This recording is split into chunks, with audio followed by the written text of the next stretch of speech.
Hello, YouTube land. I want to talk about my home practice rig. I was using Amplitude, and I still have that, but I wanted a piece of actual hardware. So I went old school because it's cheap, and I just kind of wanted to own. I don't know if I call it classic, but I wanted to own something like an old school pod. So that's my Pod X3. It's great for just playing here at the house.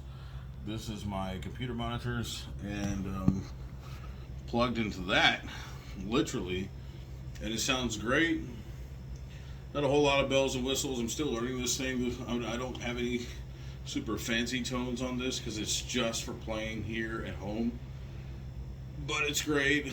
I've got the FUT controller as well, so I can switch settings, turn the wah-wah on, etc. But it's fun for just messing around. I've never played it through an actual amplifier before. I've only just been hooking it up to the full range system, but I still like it, But I'll show you some of the few sounds I've made. They all sound similar because I just like a certain kind of high gain, kind of mid-rangey-ish type sound. But this is the 5150 or the Mississippi Criminal.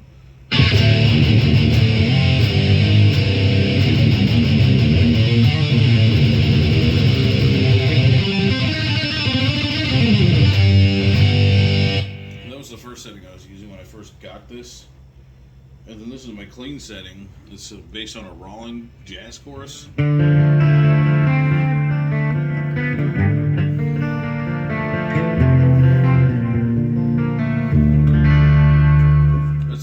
I only got really one clean sound because I only like one type of clean sound.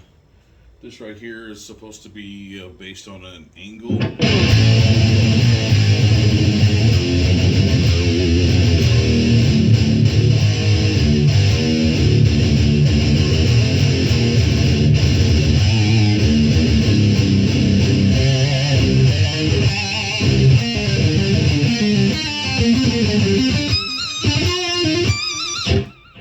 Not bad.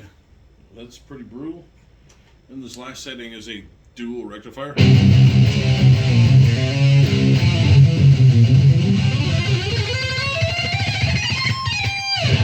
My main sounds, I don't know, I guess whatever the mood in I have for that day, but usually I'm using the angle one a lot. But I really like all three of those high gain sounds. I like options. I'm weird. I like all three of those high gain sounds. They're great. Really, my favorite sound is like a hot rodded Marshall-y type tone. And of course, these aren't Marshall models, but still, they still have that thrashy, hot rodded 80s sound.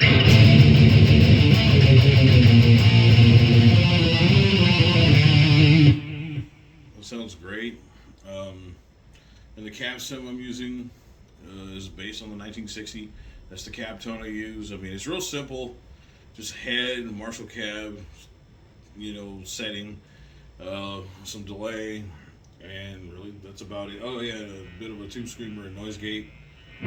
And some of these have parametric EQ. The 5150 one I didn't do that too. I don't think I needed it.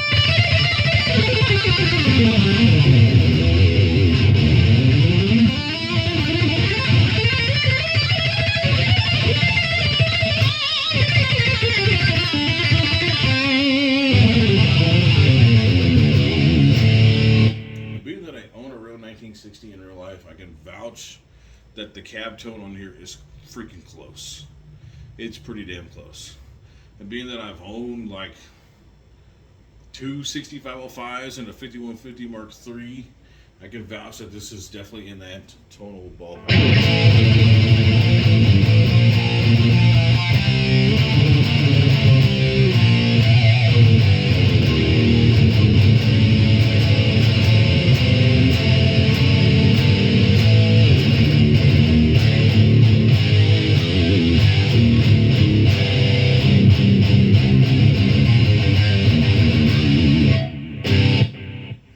Sounds pretty cool. This angle one, I've never played on an angle, so I can't say it sounds like an angle, but I do think it's mean as hell sounding.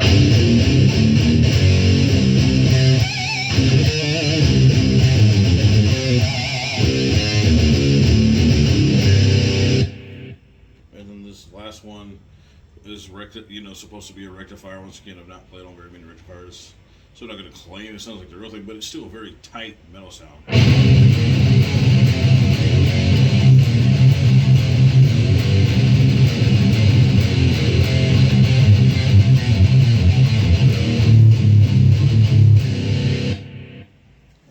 think my favorite's really the cross between the 5150 and the Angle. And of course, the wah sounds great.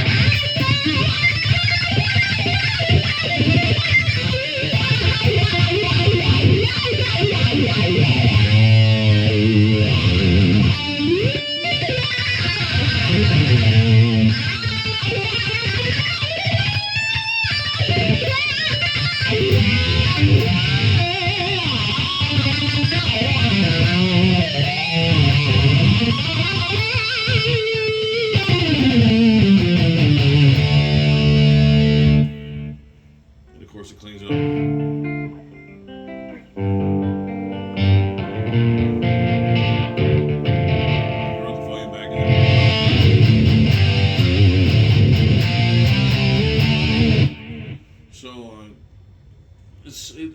I like it for what it is. Will this take the place of my HD? No way. There might be a couple of solo gigs I do where I decide to take this thing DI, but is this going to replace my Pod HD? No. Of course, some could ask me, why don't you have a Helix? Because I honestly wasn't vibing with it. I've tried it a couple of times at Guitar Center. I even downloaded the Helix for my computer for 15 days, and it just wasn't vibing with me. It wasn't connecting. I think Amplitude sounds better than Helix, and that's probably going to piss off a lot of people. But in my opinion, it does. So,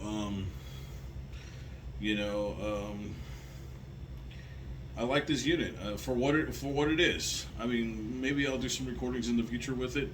Maybe stack it with the Pod. I don't know. Although for my actual albums that are coming out this year, borderline next year, depending on when it gets done, I believe we're just reamping everything through real tubes, which that will get you the best result. But for playing live or playing at practice or just new to ground at the house, I think these processors are pretty killer. Not saying you can't get good recording tones from them as well. You can. You just got to dial them in right and EQ them and all that good stuff. But like I said, maybe sometime in the future, I'd like to record a track, maybe on my next solo record, or maybe, I don't know, take some tones on here, then some tones on the Pod HD, and maybe even the Amplitude, and just kind of blend them all together, because you can do a lot of different things. Like if I plug this straight into my computer, instead of just these monitors, I can run external impulses, but I don't really need all that for what I use it for. It's a little fancier than I need to be. But I like it a lot. It's not going to replace my HD. The HD is just a little bit more girthier. I mean, these are both killer. Like, you got more options on here, but not every option on there is great. I'm not gonna lie. A lot of the amp models on here are hit and miss. Some of them are like, wow, that's killer. And others I'm like, man, where's the high end? So, I mean, thank God for parametric EQ, but like, really, there's a lot of, hit and miss on this.